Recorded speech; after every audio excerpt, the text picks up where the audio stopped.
To import individual items into Iris, go to your workspace and click on Import to be redirected to the Import page. On this page, start by selecting the type of entry,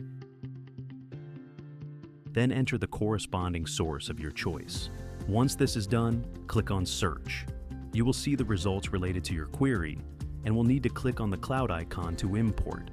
You will then be redirected to a page containing the metadata of your search and must click on Start Submission to begin the import. Next, you will need to select a collection in which to import the item. You can either choose the suggested collection or enter one manually. You will then be redirected to the submission form.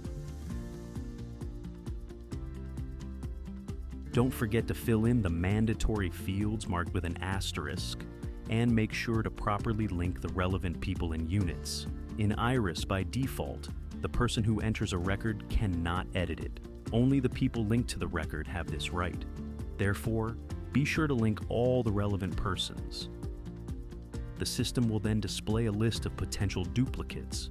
You will need to go through the suggested publications one by one and specify whether it is a duplicate or not by clicking on "This is a duplicate" or "This is not a duplicate," as appropriate. Once these steps are completed, you must approve the license, then click on Save and quit to record your entry, or on Publish to proceed directly to publication.